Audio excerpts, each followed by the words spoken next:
ang kilo. So we have perpektibo kapag ang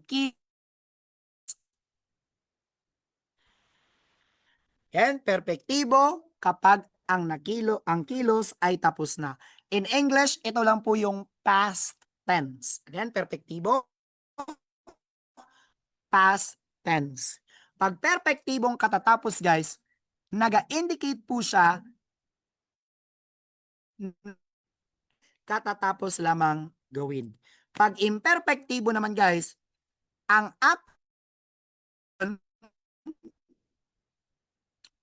pero hindi pa natatapos. In English, siya po ang ating present tense at the moment. Pag contemplatibo naman, siya po ang ating future tense. Ang kilos ay hindi pa nasisimulan. Gagawin pa lamang. Di ba, from the term perfectibo, natapos na, perfect. Imperfectibo, imperfect. Hindi pa natapos, pero nasimulan na. Pag contemplatibo naman, guys, from the word contemplate, ginaplan pa lang. Gagawin pa lamang. Okay? So, sample tayo, sample tayo. Takbo, yung salitang ugat. Pag perpektibo siya, yung salitang ugat na takbo, matatapos naman siya, magiging tumakbo. Okay, magiging tumakbo. Pag perpektibong katatapos lamang, katatakbo. Okay, bago lang siya tumakbo. Katatakbo. Take note, guys, ang uulitin po natin dito, ang unang pantig ng salitang ugat. Yung first syllable ng salitang ugat. Di ba yung salitang ugat, takbo. So, ang uulitin dyan, yung ta. Yung ta. Hindi po yung ka. So, instead of saying kakatakbo, dapat, guys, ang tama, katatakbo. Yung unang pantig ng salitang ugat. Okay, yun po yung uulitin. How about imperfectibo? Salitang ugat ay takbo. Ginagawa, tumatakbo. Okay, tumatakbo. How about contemplatibo? Contemplatibo. Gagawin pa man lang. Tatakbo. Okay, tatakbo. Tatakbo, tatalon, sisigaw ang pangalan mo. Okay. Ay, wala pa. Hindi pa second set. Huwag mo tayo magkanta kasi hindi pa second set. Okay? Sige, drill natin. Perpektibong katatapos, imperfektibo, contemplatibo. Salitang ugat ay akyat. Ngano naglingi-lingi man na ang bebe sa luyo. Alangan, ginahadlok man ko ninyo. Ngit-ngit ba diri ah. Pero okay lang sa ko guys, oy. Hindi man ako nagatuo sa ganyan. Matakot ako guys pag yung kapitbahay na yung magalit tapos lalapitan ako kasi sobrang ingay ko.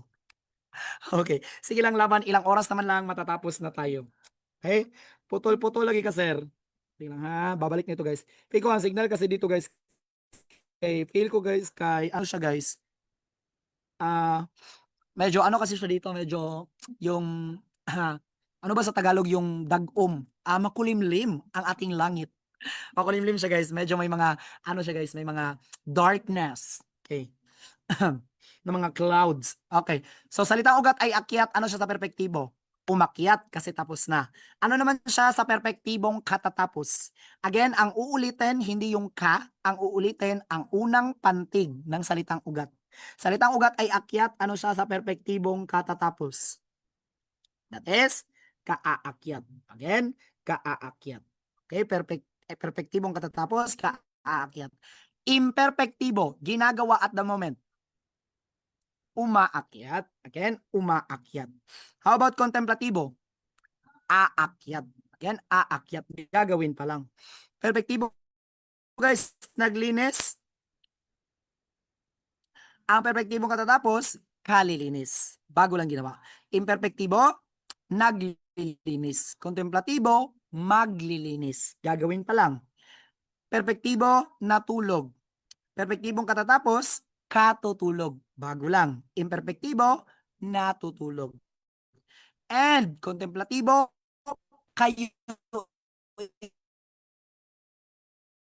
ito.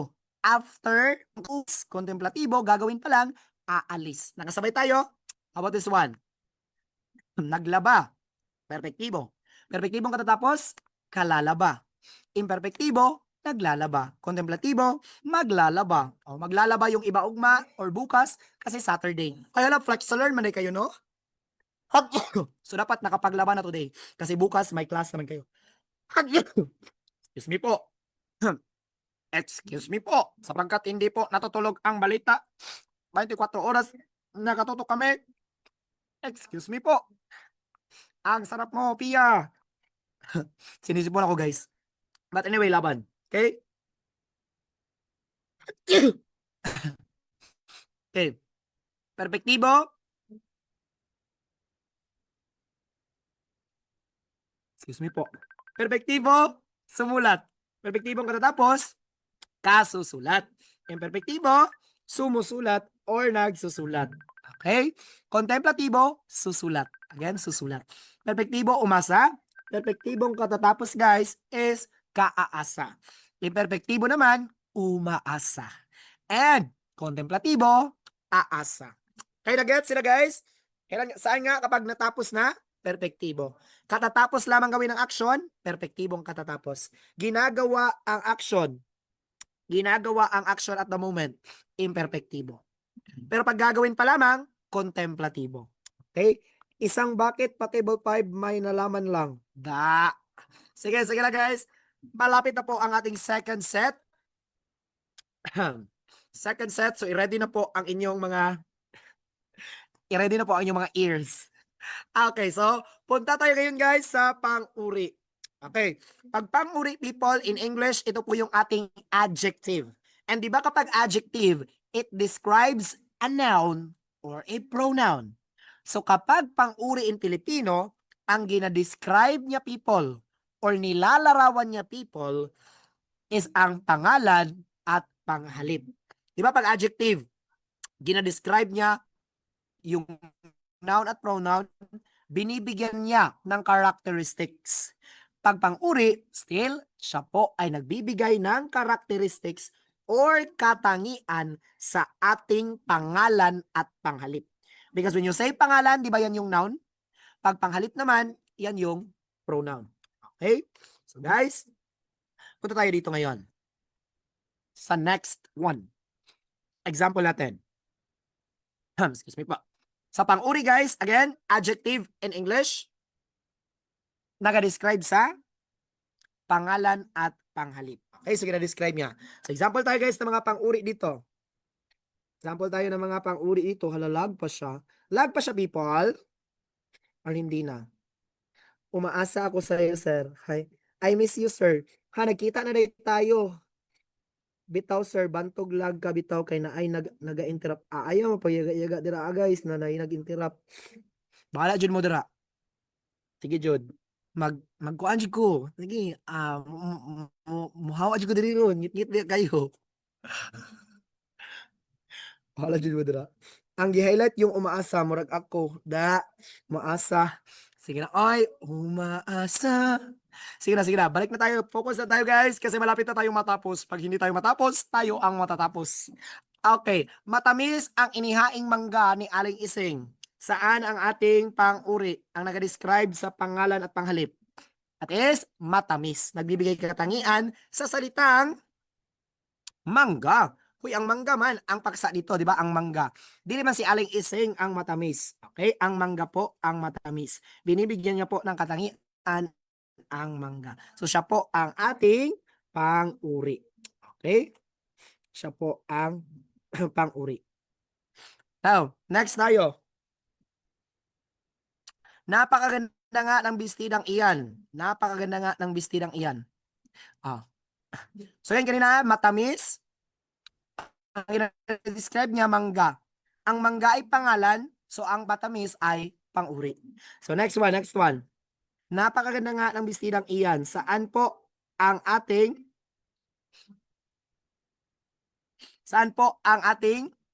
pang-uri? Napakaganda. Saan ang gina-describe niya? Bestida. Ang bestida ay isang uri ng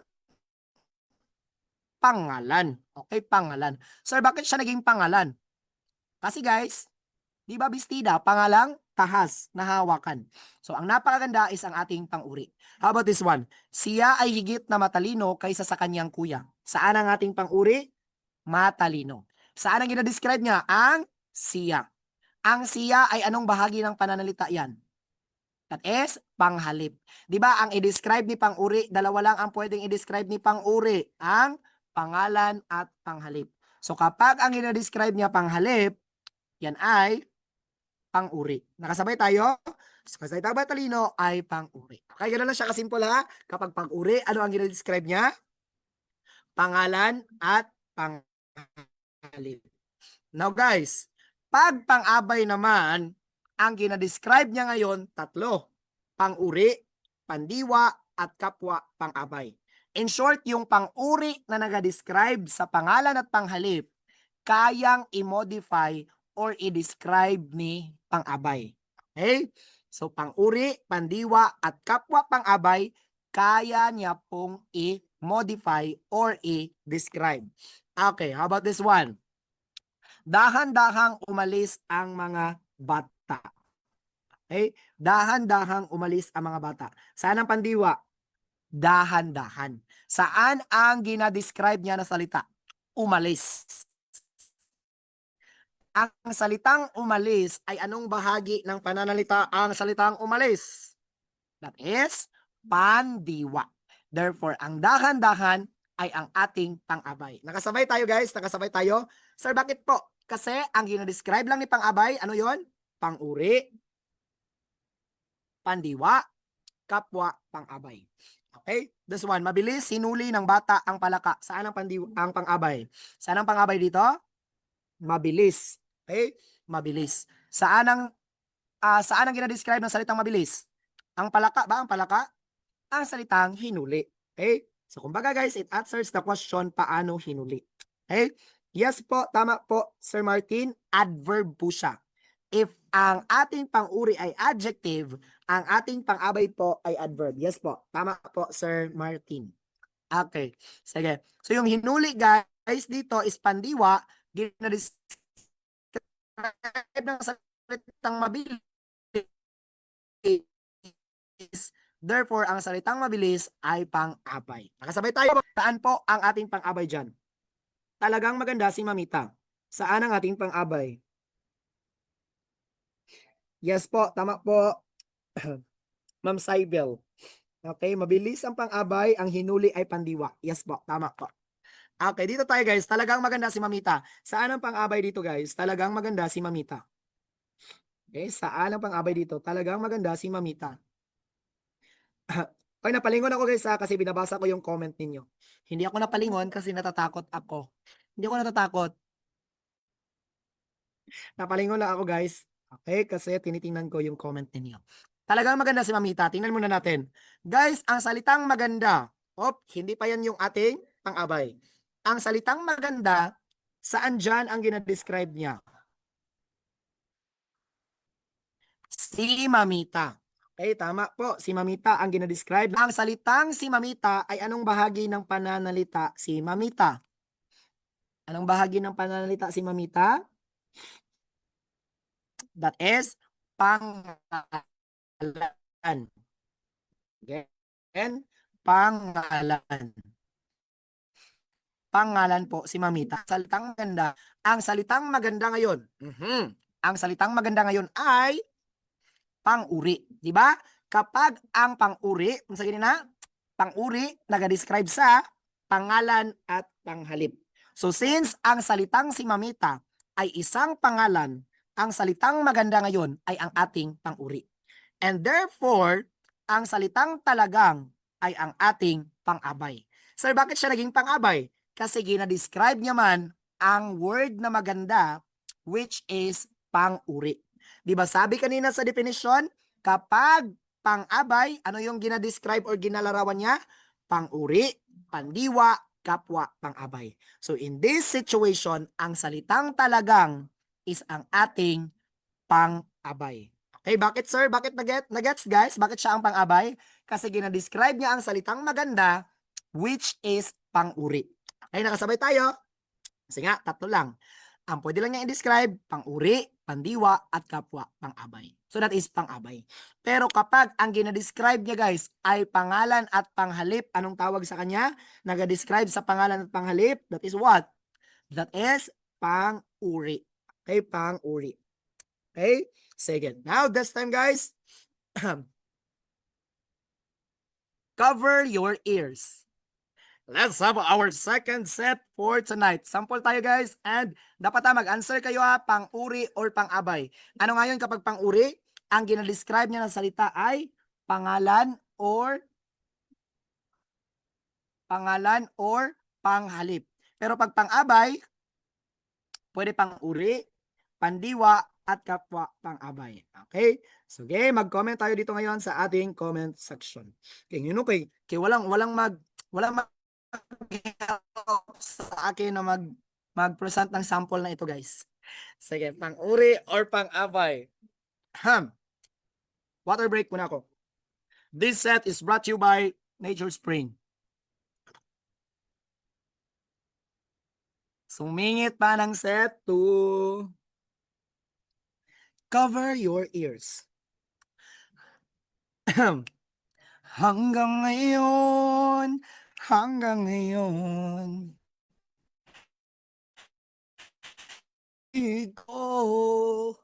ikaw pa rin ang natatanging pangarap ko. Ikaw lamang hanggang ngayon. Guys, natatanging, pang-uri or pang-abay? Natatanging. Wow, second voice, second round na ito. Natatanging, pang-uri, bantay bitog mamali. Baka mamali kayo dito ha, nag-effort ba ako sa pagkanta. Natatanging, saan ba ang ginadescribe ng salitang natatanging? Yung salitang pangarap. Yung salitang pangarap. Ang pangarap, ano yan siya? Pangalan, pandiwa, pang-uri. Ang salitang pangarap ay isang pangalan, di ba pangalang basal, hindi nahahawakan. So since ang salitang pangarap ay pangalan siya, guys, or basal, ang natatanging ngayon ay, ano ang natatanging? Pang-uri, pang-abay.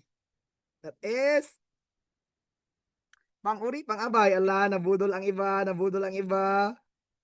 Pang-ulit man na, sir. Sige, ulitin ko. Sige, ang salitang natatanging, ginadescribe niya ang salitang pangarap. So, ang pangarap ngayon, guys, is what?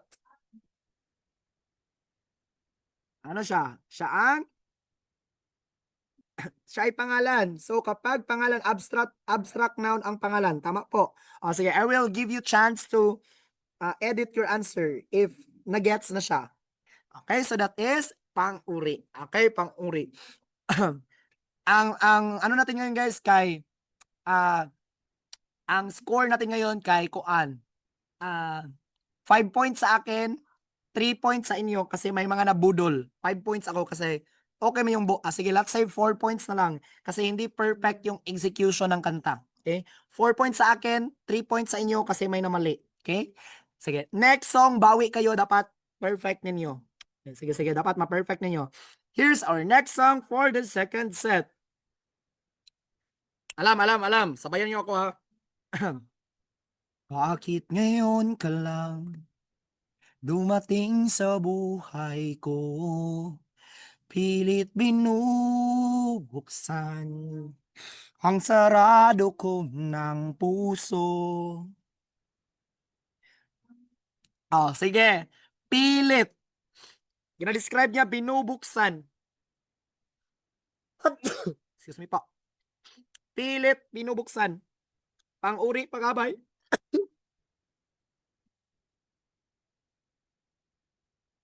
Pang-uri, pang-abay. That is perfect. Tama, pang-abay. So, tie score na tayo ngayon, guys. Ang score ko sa inyo ngayon kay 4. May nagpang-uri. So 4 kayo. 4.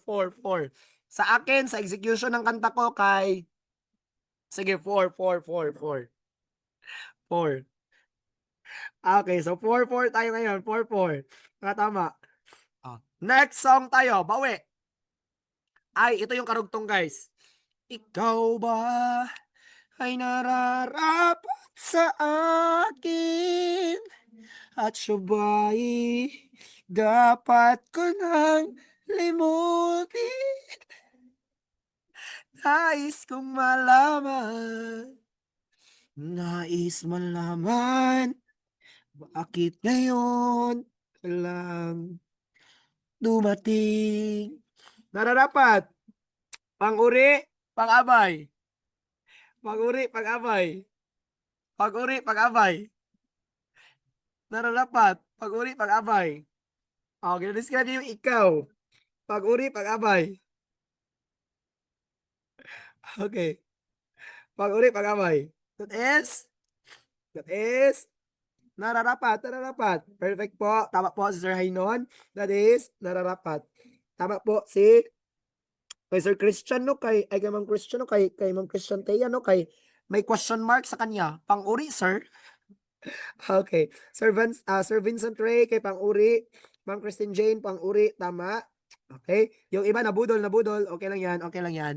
Okay, bawi sa last song. Na, saan man ipagkanta, oy. Paano mo ito kantahin, oy, no? Sige. Feel ko, sir, need mo na mag-sleep. Later na lang mag-sleep, Ma'am Marietta. Ano to siya, guys? Ano muna siya?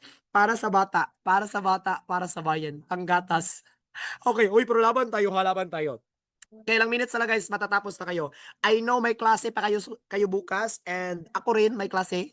Pero laban tayo. Kaya natin ito, guys. In 3, 2, and 1, go. Bongga kaday, bongga. Bongga kaday, bongga. Sige lang, sige lang. Taas ang kilay. Ano yung second voice? Ano yung second voice? Oh, bongga kaday. Bongga kaday. Pang-uri or pang-abay? Pang-uri or pang-abay? Is it pang-uri, pang-abay? Pang-uri, pang-abay. Bongga, bongga kaday. That is pang-uri. Perfect. Pang-uri, bongga. Kasi ang gina-describe ng salitang bongga ay si Dai. Si Dai ay isang pangalan. So that is pang-uri. Nag-gets ang distinction ng dalawa, people? Pang-uri at pang-abay. Pag nag-describe sa pangalan at panghalip, pang-uri. Pag nag-describe sa pang-uri, pandiwa at kapwa pang-abay, that is pang-abay. Okay?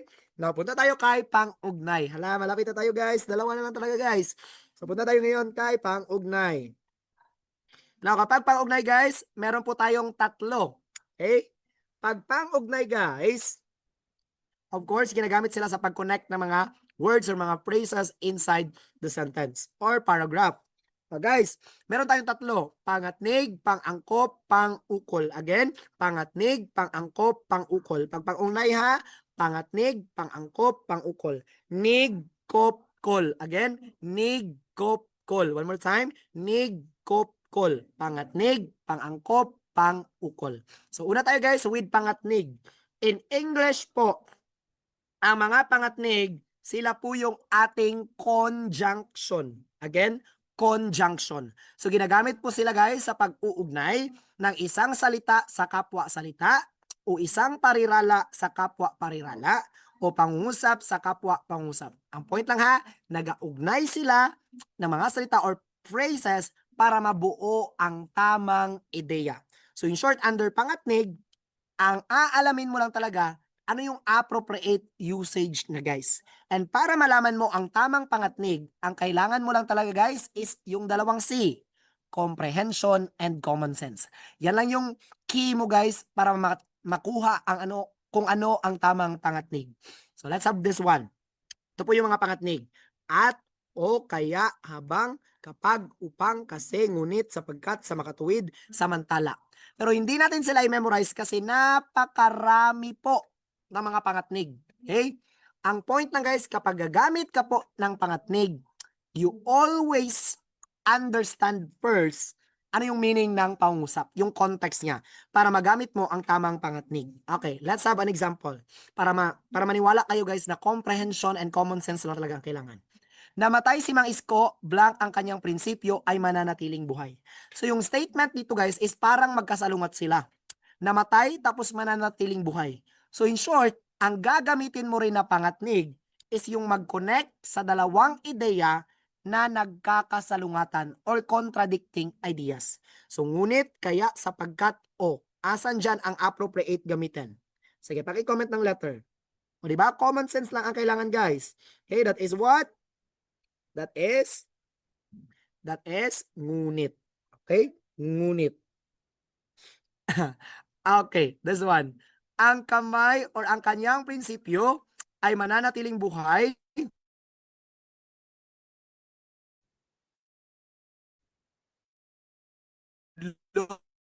na gawain. Okay, sige daw. Ang kanyang prinsipyo ay mananatiling buhay. Blank na riyan si June magpapatuloy ng kanyang naudlot na gawain. Of course, gagamit ka talaga ng sapagkat. Kasi connected ang dalawang ideas na ito na nag-support siya sa naunang idea. So, sapagkat. How about this one? Magwawagi ka, blank, paghahandaan mo ito ng maigi. Kung o dahil ngunit. Of course, that is kung. Alangan naman gagamit ka guys ng pagwawagi ka o paghahandaan mo ito ng maigi. Okay, so kung talaga ang gagamitin. Nakasabay people, pagpangatnig. Guys, no need to memorize kasi napakarami ng mga pangatnig. Ang point lang, understand mo lang muna yung nasa sentence para makuha mo yung context bago ka hahanap ng akmang pangatnig niya guys, or conjunction. Now, kapag pang-angkop naman guys, in English, ito po yung ating ligature. Again, ligature. So, ginagamit natin siya guys sa pag-link or sa pag-connect ng mga salita na nag-describe sa isa pang salita.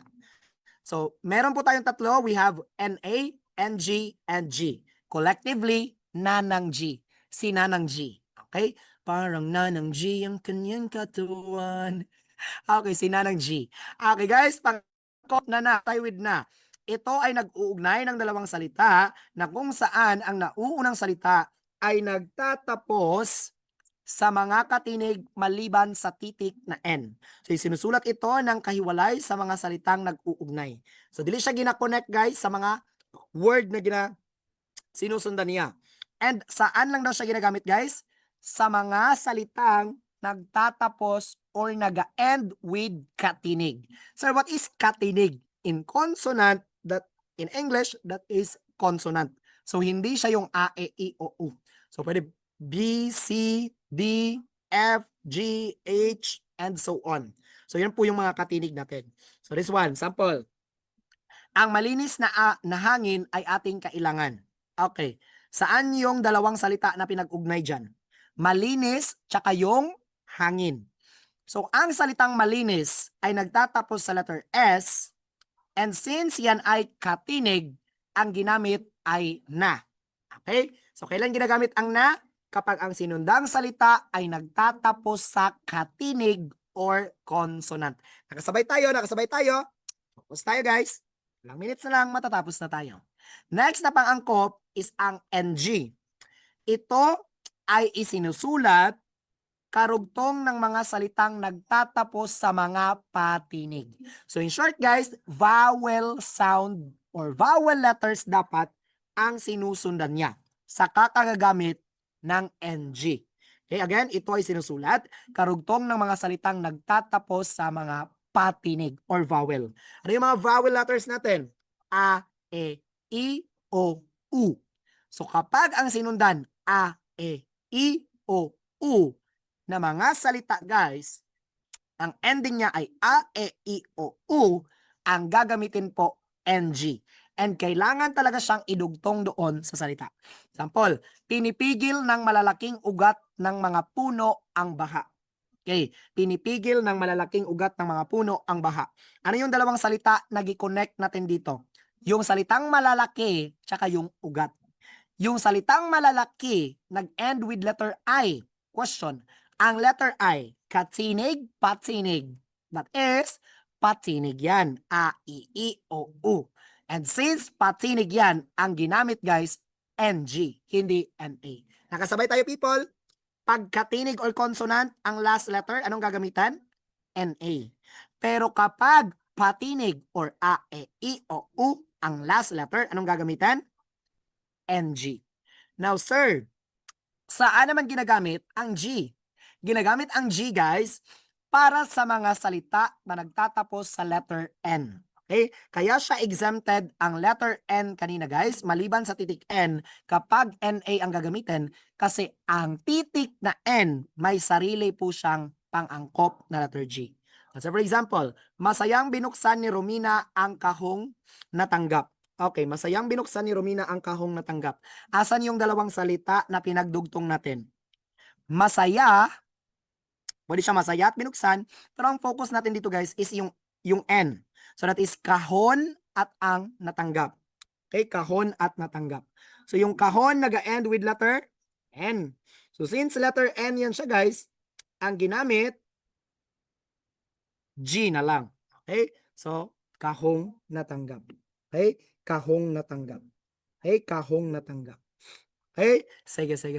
Try natin daw dito, be. Try daw natin dito. Comment lang kayo sa comment section if NA, NG, or G. How about this one?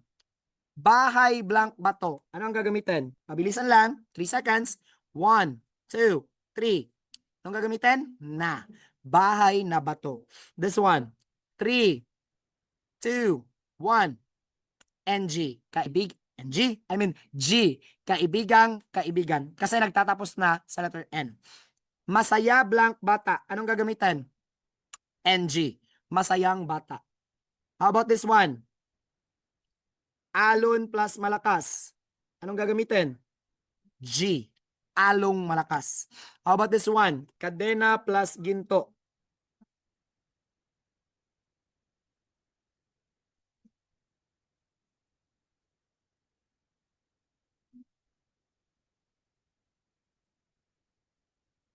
Okay? Asan? Oh, kadena plus ginto. Anong gagamitin? NG. Okay? NG. Kadenang ginto. How about this one? Masipag blank mag-asawa. Anong gagamitin? Na. Lipunan plus mapanghusga. Anong gagamitin? G. Kasi N. Lipunang mapanghusga. How about this one? Bawal blank pag-ibig. That is bawal na pag-ibig. How about this one? Salamin plus manluloko. Salaming manluloko. How about this one? Hayop plus matalino. That is hayop na matalino. Again, hayop na matalino. Okay? Masabay tayo people? Sige. Now, proceed tayo guys with pang-ukol. Okay? Pag pang-ukol guys, in English, ito po yung ating mga preposition. And ito po yung mga halimbawa natin guys. Para, ayon, hinggil, alinsunod, tungkol, ukol, laban. Laban na lang tayo guys. Last 5 minutes na lang, matatapos na tayo. Okay? So kapag pang-ukol guys or preposition, nag-uugnay sa pangalan, panghalip, pandiwa, at pang-abay sa ibang salita sa pangungusap. Okay? So guys, para madali lang siya natin na ma-memorize, lagyan natin siya ng mnemonics. Okay? So we have here the mnemonics. Pahatol. Again, pahatol. Okay? Pag nakakita ng magandang babae si Utol ba, yung sinasabi niya, pahatol oy. Pahatol. Okay? Ano yung pahatol? Para, ayon, hinggil, alinsunod, tungkol, ukol, laban. And yung pahatol natin guys, pwede po siyang lagyan ng kay or sa. Again, pwedeng kay or sa. Pwede siya para sa, ayon sa, hinggil sa, alinsunod sa, tungkol sa, ukol sa, laban sa. Pwede rin siya kay, para kay, ayon kay, hinggil kay, alinsunod kay, tungkol kay, ukol kay, laban kay. And 3, 2, 1, let's go. Sa muna. Para sa, ayon sa, hinggil sa, alinsunod sa, tungkol sa, ukol sa, laban sa. Pwede rin siya kay, para kay, ayon kay, tungkol kay, alinsunod kay, para kay, ayon kay, hinggil kay, alinsunod kay, tungkol kay, ukol kay, laban kay. And guys, aside sa pahatol natin, included rin ang ating nang at sa. Okay? Nang, nasaan out iyan guys ha? Nang at sa. Okay? Nang at sa. So aside sa pahatol, meron ring nang at sa. Okay? One more time. Ano yung pahatol? para sa, ayon sa, hinggil sa, alinsunod sa, tungkol sa, ukol sa, laban sa. Aside sa pwedeng kay, para kay, ayon kay, hinggil kay, alinsunod kay, tungkol kay, ukol kay, laban kay. And aside from that guys, kasali rin ang ng at sa. Okay, ng at sa.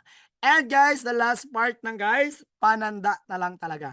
And ang pananda, natapos, or binubuo po ito guys ng dalawang uri.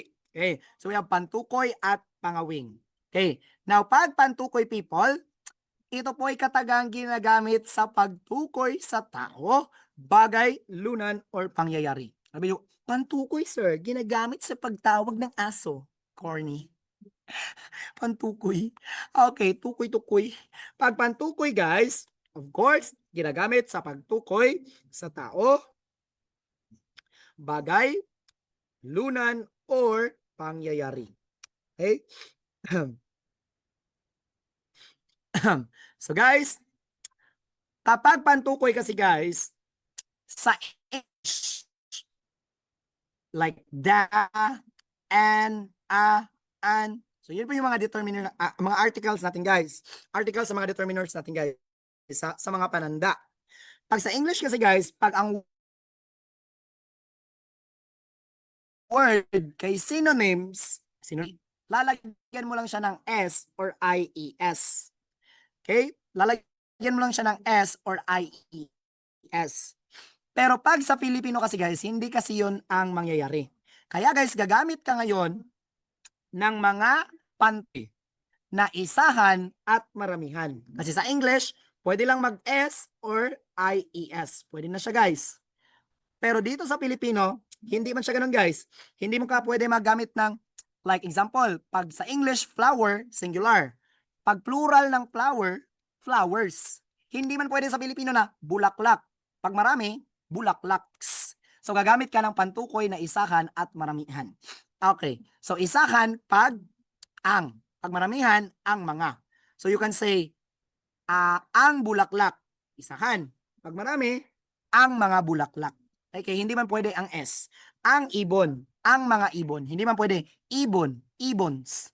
So si, isahan, sina, maramihan. Kay isahan, kina, maramihan. Ni, isahan, nina, maramihan. Okay. And guys, po ang ating mga pantukoy. Sige ha, nahati siya sa isahan at maramihan. Now guys, pag mga pangawing naman, grabe, ang pinakamahirap sa lahat, kaya siya nasa last ng ating handout kasi siya ang pinakamahirap. Grabe na Jud. Kapag pangawing guys, wala pong ibang pangawing kundi ang panghalip or ang salitang I. So siya po ang pangawing na I. So guys, walang ibang pangawing sa Filipino kundi ang I. Grabe na talaga kung makalimutan si pangawing. So guys, para kang na-disappoint kasi isa lang naman. So ganito na ang mnemonics na gagawin para ma-remember. I, pangawing. Para na-disappoint ka. I, pangawing. Kasi wala pong ibang pangawing sa Filipino kundi ang salitang I. And palatandaan po siya ng ayos ng pangungusap. And tomorrow guys, i-discuss natin ang ayos, tomorrow. On the next meeting guys, i-discuss natin ang ayos ng pangungusap. Again, wala pong ibang pangawing kundi ang pangawing na I. So ano ang sasabihin? I, pangawing. And guys, that's the last part or the end po ng ating lecture. So for now guys, bago tayo mag-end, kantahin lang natin lahat guys ang ating mga bahagi ng pananalita in 3, 2. Ano ngayon tono? 3, 2, 1, go, sabay-sabay. Pangalan, panghalip, pandiwa, panguri, pang-abay, pang-ugnay, pananda. Pangalan, panghalip, pandiwa, panguri, pang-abay, pang-ugnay, pananda. And guys, that's the end po ng ating lecture for tonight. Maraming salamat po sa inyo. Time check on my end guys, that is, it is already 10:01. 1 minute lang, sana mapatawad, 10:01. Sa end ko guys, 10:01 talaga tayo nag-end. So if ever hindi pa ito tapos sa inyo, guys, probably delay lang yung